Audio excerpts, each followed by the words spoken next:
Good morning, Freight Broker family. I hope you're doing well today. I hope your families are doing well. Today we need to talk about something that's happening within our economy that's having a super huge effect on small trucking companies and small freight brokerages. It's not having that much of an effect yet on big trucking companies and big freight brokerages. But I believe that if this environment persists, if we continue on the path, the economic path that we're on, things are going to get a lot worse and everybody will be affected. What am I talking about? Well, I don't know if you know. I don't know how you could not know. Everything has increased as costs are concerned when it comes down to products, services. When you go to the store, food has increased. I remember not long ago we were getting a bag of chicken wings for about $11.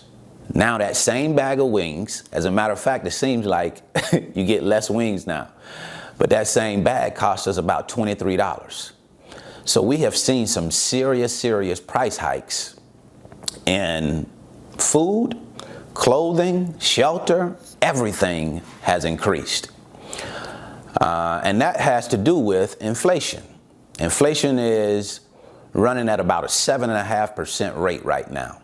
And it's usually at about 2% to 3%. So we are more than double the rate that we're usually at. When you take a look at fuel costs have certainly increased in a very short period of time. You know, if you go and get fuel now, you're going to be paying more than $4 per gallon in most states. And certainly when you start looking at diesel fuel, sometimes you're going to pay more than $5. I think I saw it in California at $5.60 some odd cents per gallon. So serious price hikes. Fuel, products and services, food, everything has increased. Now, the question is, how do you navigate this environment as a small brokerage, small trucking company? Well, price will be very important. You see, why big companies, the big trucking companies and freight brokerages are doing so well right now is because they are good at passing on the cost to the consumer. When you have price increases in fuel, they're not going to eat those costs. They are going to pass those prices on to the consumer. The shipping price is going to increase, and when shipping prices increase, retail shelf prices will increase as well. So we will pay the cost for the increase in fuel. Now, small companies don't do that so well. We are so price conscious, and sometimes we're still trying to provide the same prices we were providing, or we're trying to give discounts in lanes. And in this environment, that could run you out of business.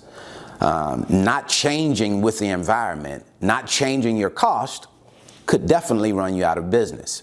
Because when you're paying more for trucks, you have to increase your cost. That's just a natural occurrence. And if you don't do that, you could see some serious problems if you don't make some adjustments as far as your prices are concerned. So this is what I would suggest that you do. If you have a load board, right? And you go to your load board, particularly Truck Stop, and you have Rate Mate, you'll see what the cost of fuel is. When you go in and click on fuel prices under a particular lane that you're running, it'll show you what the cost of fuel, how much it costs for that trucker to fill up and move 300 miles or 1,000 miles, whatever it is that lane might be. And it'll show you the exact cost for fuel. You have to make sure that you are including that cost in your rate.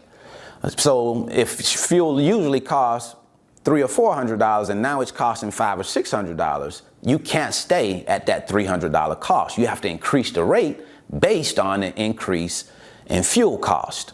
Make sure that you're doing that. If you don't have, Rate Mate and you use something else, then you have to find out what fuel is costing so you can make sure you include that uptick or that upcharge in your rate.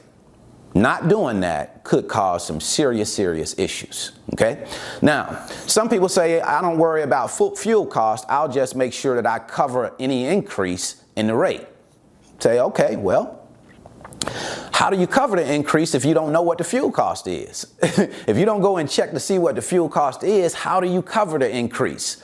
And some people say they just add certain costs to the lane. Whatever works for you. Everybody have their way of pricing lanes. Just make sure that your rates show an increase. You can't run rates the same amount you were running them when fuel was $3.04 or $3.05 and now it's over $4. You can't run it at the same rate, at least, and be profitable. And that's the important part. You have to stay profitable.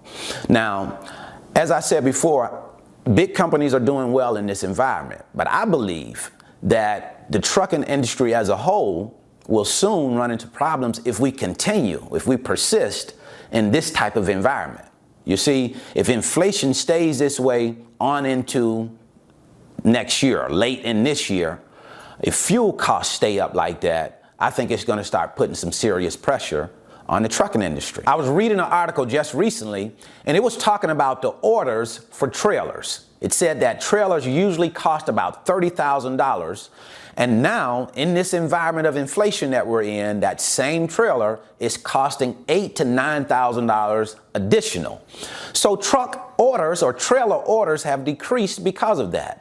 And now companies are saying, hey, maybe we'll hold off on orders for a minute and let's see how this environment goes. Maybe it'll recede and we'll get closer to those $30,000 that we usually spend for a trailer. So orders have decreased because of that. So we cannot think that we can stay in this type of environment for a prolonged period of time and it not have some effect, maybe a big effect on the trucking industry as a whole, because we haven't seen these type of numbers in the last 40 years. So this is definitely something that will present some problems. And the question is, how will you navigate your business around these problems? That's what I wanted to share with you today. I certainly hope this information has been helpful. If you want to learn more about the freight broker business, I'll leave a free link in the description. It's the 5-video series titled How the Load Movement Process Works. It allows for you to come into my office with me and watch over my shoulder as I move loads, talk to shippers and carriers to help you get a better understanding of how the business works. And then if you want to know more about how to transition from a part-time broker to a full-time freight broker, I'll leave a free video right here. So until the next time, I wish you the very best in your life and business. See you at the top, because the bottom is much too crowded.